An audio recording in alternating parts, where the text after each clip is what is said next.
Oh, we got a little cutscene here? Oh no. What happened? What is this?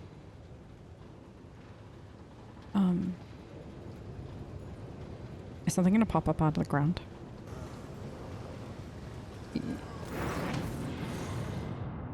Yes. Who are you? Why am I trapped? Oh, no. Sharp pain pierces your head and the light dims in your eyes. You smell smoke and burning and you feel a wave of nausea. Your legs buckle and your knees hit the metal floor. In that same moment, the manufactorum surrounding you disappears in a whirlwind of mist, ash, and gray shadows. Struggling against the elements, you can barely raise your head to look. Your eyes sting and burn, but through the tears you see it, a colossal silhouette rising above you. The roaring tempest is unable to shake the mighty figure. Try to get a better look. Erlon the Cruel. Oh, good.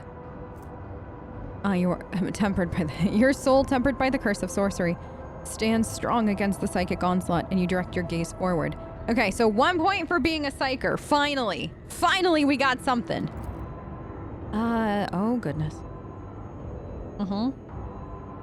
You squint and wipe away the tears. And for the moment, your vision clears. That rhymed. Before you stands a mighty giant, clad in dark power armor, lavishly adorned with bas relief of snarling demonic silhouettes and punctured with prayer scrolls. 2 braziers are mounted behind the shoulders, burning with unnatural blue flames and emitting thick black smoke that curls and twists upwards like a funnel. Behind the giant, you catch a brief glimpse of a crumpled figure bound in chains. The warriors and human eyes bore into you. I am the master of those who have been felled by your hand in the halls of primordial truth. I am Erlon the Cruel. The souls of my followers returned to the fount of the power they served, crying out for me to cast my gaze towards this sacrilege. And what do I see? Yet another lackey of the Corpse Emperor. The giant's voice causes the storm raging around you to die down somewhat, as if the very sound of his voice is enough to make the whirlwind subside. You glance at the huge warrior and notice on his chest a winding azure symbol. The shades of blue seem to glimmer and mingle together. I am the sovereign of Kav Gamma. This is my world, not a dominion of chaos. Where are we? Where have you taken me? This is the bridge that connects your mind, created by the will of my slave, whose fate you should be envying. The Psyker is useful enough to me to be left alive. You? Less so. I am the sovereign of Kav Gamma. This is my world, not yours, asshole. Oh, clinging to the illusion will do you no good. The rituals have already been performed. The mortals are already singing the litanies of primordial truth or decorating the sacrificial altars with their flesh. Kav Gamma, as you call it, is already saturated in the nectar of the truth, a fate that awaits all the worlds that stand in our way. So what do you want with me then? I want to look upon the one who has disrupted my flock's duties and my master's plans. So the person that he had mentioned, like the Psyker that they still have, I assume? No. Wait.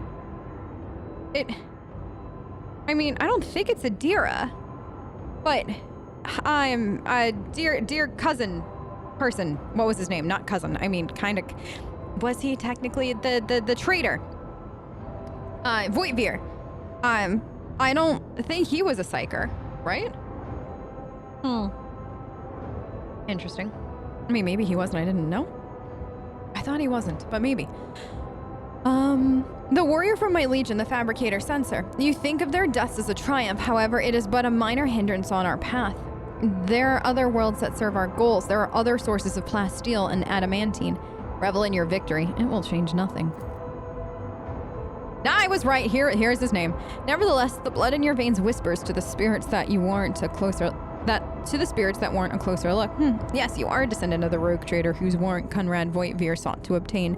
By defiling the relic and binding it to himself with the tethers of the Empyrean, he was meant to become my servant, a rogue trader who would do the work of the truth. But then you interfered. Could it be that you wish to gain the true God's favor instead? Do you wish to present the corpse relic to me and serve the truth? Hear your very blood calling, begging you to submit to me. What would be the point of futile defiance? You waste your time trying to tempt me. It's not the blood that defines a person's deed, only their will does, and my will is thus be gone from my mind. Oh, no, that's so good. Wait, first rise to your feet. Another's will bears down on you, but as soon as you awaken your own powers, your soul fills with a defiant resolve. Yes! Yeah, you be defiant the whole way through. Conquering the weakness and pain, straightening every muscle in your body, you slowly rise to your feet, straighten and stare Erlon straight in the eye. He smiles, but there is no mirth in his eyes, only malicious curiosity.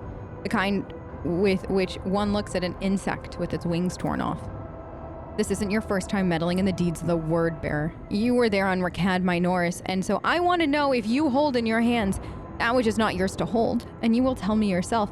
He utters a few words in an unknown tongue over his shoulder, and you feel your head being clamped by an unseen vice. Oh, do you hear the way that the noise has changed? That's incredible. Oh, such good sound. Like, that is so good. Oh, I can't even begin to tell you how much I loved that. You feel your blood start pumping alarmingly in your temples at an increasing pace as the wind is knocked out of you, but then the drumming in your ears quiets and your heart, which was about to leap out of your chest, slows its rhythm. It appears I'm not the only one who appreciates the value of a pet psyker. I'll make good use of your watchdog when my servants get to you. Especially since, he bares his teeth and chuckles, especially since the soul of your leashed sorcerer has already been marked by... They are talking about Adira. Oh no. A gust of wind sweeps Erlon's figure away without a trace. The mist around you begins to dissipate, revealing the dark halls of the Manufactorum and leaving behind an oppressive sense of powerlessness. Heinrich is standing beside you, white as a sheet, eyes wide, grimacing. The air around him seems to roil, though the phenomenon passes almost immediately. As he begins to speak, his voice sounds hoarse and cracked. That was not easy. Quit dawdling, Heinrich! Abelard peers over Heinrich's shoulder, looking agitated. I can't lose a second rogue trader. In such a ridiculous span of time. Oh, your ladyship, you've come to thank the throne. I sense the presence of another psyker. Someone made contact with you mentally and then tried to harm you with sorcery. I did what I could. You at least appear unharmed. Can you remember what you saw? Hold on. The Servant of Chaos claimed that the soul of the psyker who was protecting me had already been marked by his lord. No. Oh no. I don't like... Let's see if we can do all... It was a Chaos Space Marine. Let's leave it at that. One of the traitors to the Imperium? I don't think it was he who touched your mind. I wouldn't have had the strength to go up against a Psyker from the ranks of those monsters. He might have forced some mortal to do his bidding. Perhaps it was through the same hapless medium that he sensed the deaths of his henchmen. Such indescribable power to have reached out to your mind at such a distance. Let's try it. The Servant of Chaos claimed that the soul of a Psyker who was protecting me had already been marked by his lord. His shadow passes over his face. A shadow passes over Heinrich's face, astonishment, anger, and finally alarm. Most likely our enemy wanted to sow doubt among your allies. If I were a follower of the Archenemy, would I have fought for your soul? Don't trust a word the enemy say, the Imperium, Tessera. At least you put your own soul at risk. He says something about Theodora, about how the blood in my veins will lead to serve chaos. Sister Argenta, who had been watching all this intently, grows pale and makes a sign of Aquila to ward off evil. He stares at you, whether in surprise or anger you don't know. Then he gives a curt nod. I see. We can theorize later, although I will say Tessera. His words do not leave much room for interpretation. The Manufactorum around you looks the same as before. The vision, maybe the shadows have grown a little deeper and darker. You dust yourself off and continue on your journey through the darkness. Yep. The industrial world's heart has fallen to corruption. Numerous faint Vox signals from the periphery indicate that the planet's small manufacturing cluster survived without succumbing to the heretics. The sacred machines of and hallowed lathes from those abodes have been reverently transported to the safety of the ship's holds. The fate of Kav Gamma hangs in the balance. So, purify and restore Kav Gamma no matter the cost. Restore the Manufactorum in the shortest possible time without subjecting the wounded planet to a merciless purge. I don't know, y'all. I never go dogmatic, but after everything we saw... You might have to. What was this supposed to be? Oh, interesting. Like, this, like, after everything we saw, can you not? At the same time, though, maybe this is what we need. You know what? YOLO. The blast furnace are lit again. Machines once more fill the air with screeches and squeals, and mag trains of wagons stretch the lines from one workshop to the next. The cogitator's Binharic chants carry alarming rumors of malevolent foul traces. No! I was right! Hold on. Hold on. Is there... I got this quick save. Actually, I am kind of curious about one thing, though. Hold on, cancel. Let's do this. Can we try one thing? And you all have no choice. I'm bringing you with me anyways. We saved that. We did. Let's do this. Let's see. I am super duper curious about picking the iconoclast against this guy as opposed to the rise, like to stand up. So let's see what that does. And then so we'll just like spacebar for a life kind of thing. And then I also want to see what happens if we go dogmatic. And if I don't like either of it, we can just load into where we were. Okay. Off we go. Enter to hold and skip. Okay. So this, who or what are you? Wait.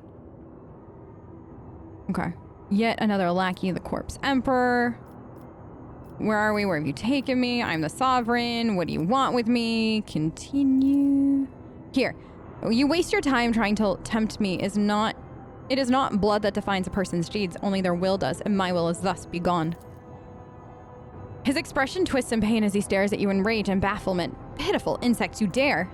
A gust of wind sweeps his figure away without a trace. The mist around you begins to dissipate, revealing the dark halls of the Manufactorum, leaving behind an oppressive sense of powerlessness. So then he's angry. Can you remember what you saw? Oh, so that line is missing. Chaos Space Marine. Okay. That's interesting. That is really interesting. Okay, now. The servants of the Adeptus Ministorum heed the call and begin to assemble a holy crusade to purify Kav Gamma. It will take much time and effort to root out every tendril of corruption lurking in the dark corners of the Manufactorum. I prefer that. 100% do I prefer that. I just don't think... Cursed Boots. Oh, wait. What is this weapon? Calculating holiness. Oh. Okay, so this would give us a -1 profit factor, but all this stuff is this.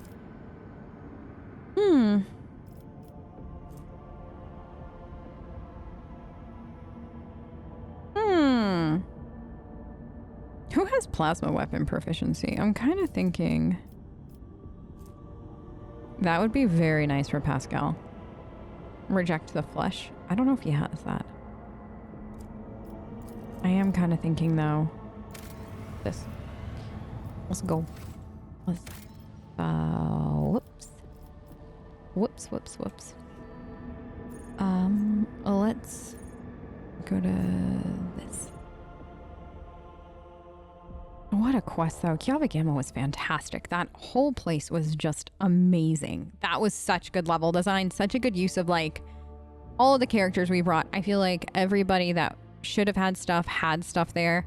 I think bringing Pascal and having his stuff there was absolutely brilliant. It was just overall such a great... Oh, that was so good. I'm so glad that's last too. After everything. So Abelard. Lord Captain. Until next time. Lord Captain. So he has nothing. All right, Heinrich. You ready to talk? You have my complete attention. Are you satisfied with the results of your mission on Kav Gamma? Of course. The Fabricator Sensor's machine was stopped. Not another soul will be sent into the mouth of the archenemy. In time, we will succeed in uncovering and stopping other schemes of the cult. We dealt a blow not only to the cultists, but to the archenemy itself. I cannot help but be pleased. Touching the cogitator did something. I want to know what. No servant of the God Emperor has closer dealings with corruption than the agents of the Golden Throne. In its quest to guard the Imperium against its foes' most devious and secret schemes, the Inquisition seeks to understand the essence of evil. It is not enough for us to burn or cut down a rotten seedling. We must study it, understand it, touch it. Every time any of us do our duty, we are risking our very souls. But when it comes to Psykers, The soul of a Psyker is especially enticing to the archenemy. The cogitator was stopped, yes. I touched an infernal machine that was created to serve chaos. I used it. I delved into the principles of its operation. That was enough. Corruption needs only the briefest brush of contact. When I touched the cult's cogitator, I drew the thousand-eye gaze of evil upon myself, as any agent does when they interfere in the schemes of those who serve the ruinous powers. And that evil undoubtedly left an invisible mark upon me, as it does on any acolyte who fights against the archenemy. And this will be the case every time I do my duty. I know a good deal about the fates of those who have served the throne before me. Enough to know that my path leads to one place, and one place only. So what are you gonna do next? My visit to Kav Gamma did not produce answers to all my questions, but we did succeed in dealing a blow to the cult by destroying the Fabricator Sensor's machine. I have directed my spies to track the sect's surviving leaders. I am certain that they will have useful information for us soon. Though small, this is a victory for the Golden Throne, and I have you to thank for it. I think that'll be all. Now that my mission is concluded, I can devote my time to other things, such as that long-promised conversation with the Lord Captain. Yay! Yeah, shall we go to my study? After you, Lord Captain. You spend a couple of hours in a leisurely conversation with Heinrich van Kalox. All the while, you cannot shake the feeling that the interrogator's questions are in pursuit of some goal other than simply sustaining the genteel chit-chat. When the general topics at last are exhausted, an awkward pause hangs in the air between you. The interrogator glances at the desk piled high with papers. I suppose the news of your inheritance of the sacred warrant came as a complete surprise to you. Abelard mentioned searching for heirs once, and how some of them felt about their lives changing forever. Not all of them fully understood the duty they were taking on. Van Kalox says this in a deadpan voice, and you cannot tell if its apparent indifference is real or feigned. You can relate, of course. Your life once changed beyond recognition as well. The interrogator is silent for a few moments. True, but that was a long time ago, and I was still a child. Children quickly adapt to new circumstances and environments. New circumstances. Your family disowned you. It was their duty to do so. I was no longer suitable to become a pilot. I was a disgrace to my entire line. The way they treated me, I struggle to condemn them for it. They had spent years and years of rituals and training on me, burnishing a rotten apple. He looks around the study. I can judge a person based on their surroundings, but not here. The air is thick with the memory of Theodora, the decor, the trophies. There are only slight changes related to daily rituals. What are you saying?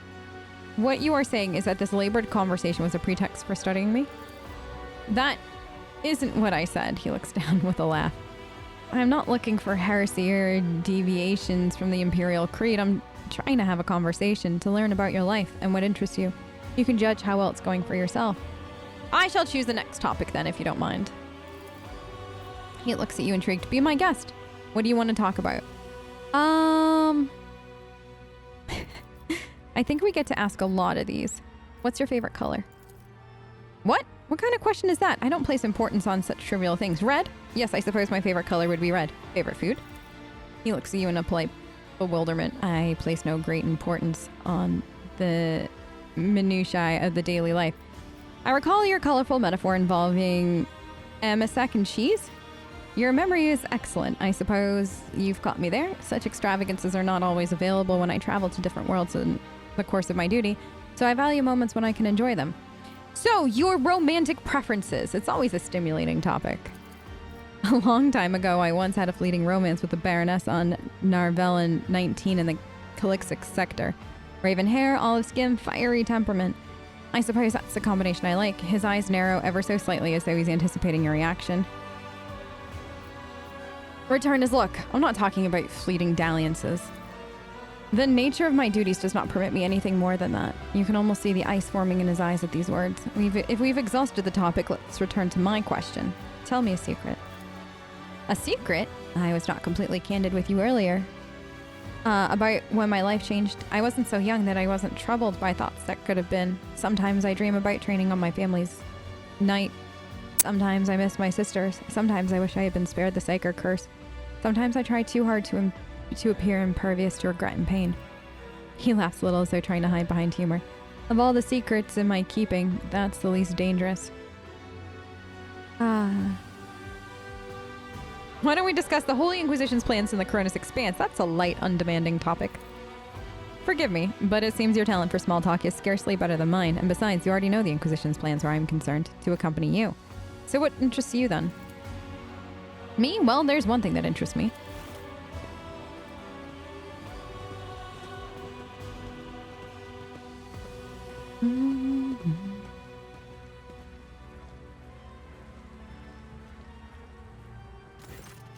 The Silvermark flank opening. Why use it in middle game? Are you talking about the Regicide board? The game on the board isn't mine. Ah, that's a shame. I noticed the combination as soon as we came in, and I've been eager to ask you about thinking behind White's strategy. He lapses into silence as he intently studies the pieces on the board. You see his jaw relax and a spark of life kindles in his eye. We're gonna observe. He bites his nail in thought, his eyes not leaving the board. Then he reaches out and cautiously moves a piece, then another two, and then another two. All of his attention absorbed in rearranging pieces on the board. I've got it.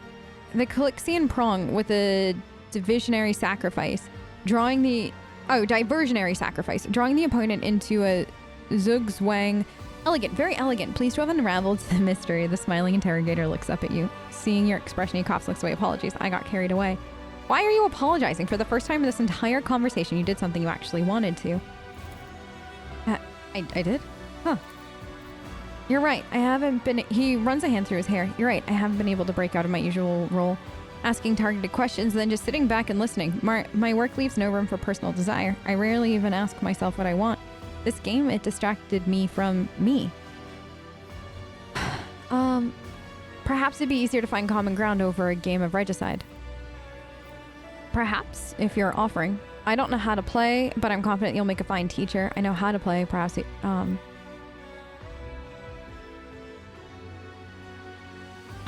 have much more exciting ideas about how we can spend our time together, but Regicide sounds good as well.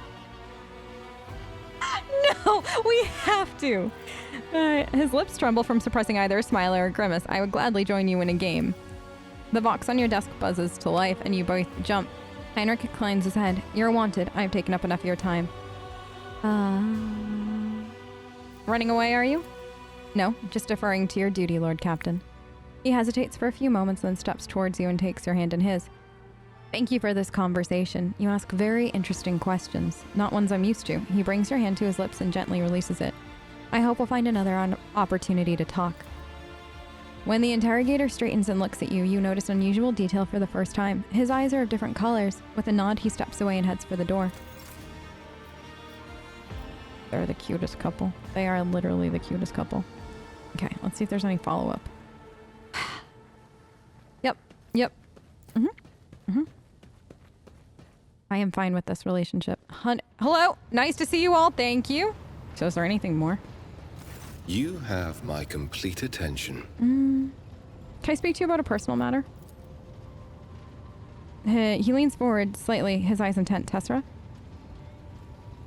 What? No. Wait, what? There's no going back. No. Wait. Y'all, I'll have to go back all the way. What? Why is there no... I didn't mean it like this. Oh, no. No, I didn't. No, how come there's a... Is that what you want? Oh my gosh, no, I misspoke. Forget I said anything. Okay. That's terrifying. Okay, we just misspoke.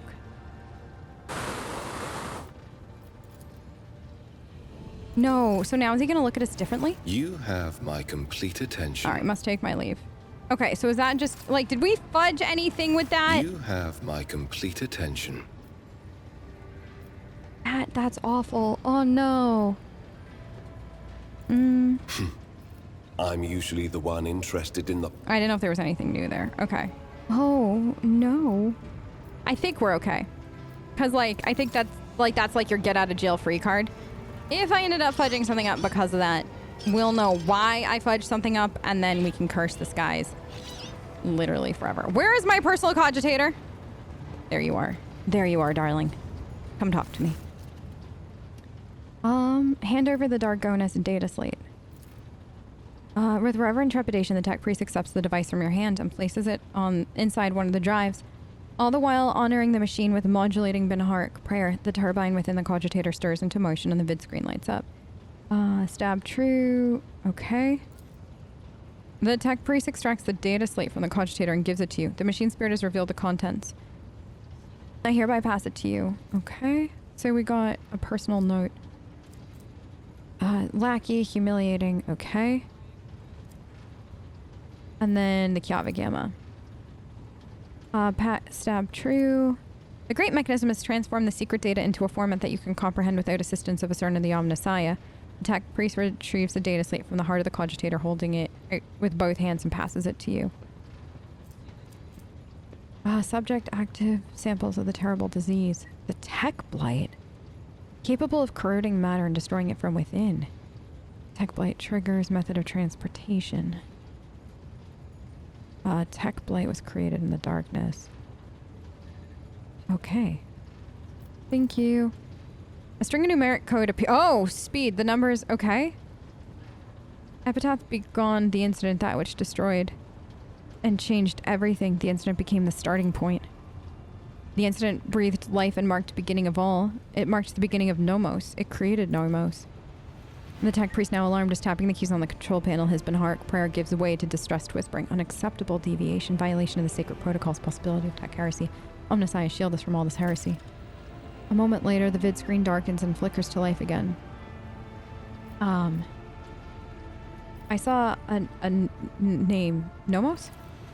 That's a mystery to me. If the mechanism truly is tainted, then could it be... If heresy has truly taken over the hold of the machine spirit and scorned the Omnissiah's every tenet, then the spirit's madness could be such that it has chosen a name for itself. But that is nothing more than my hypothesis. What was that?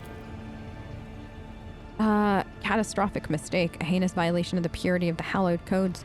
This mechanism is touched by heresy. It's branded and tainted by it. Now the machine spirit produces codes as before, and yet the Lord Captain heed my plea. All operations on this machine must be halted. I'll report this to Pascal. He bows guiltily and the mechanical voice becomes hollow. My knowledge is insufficient. Only he has the power to expel. Okay. Alright. Pascal!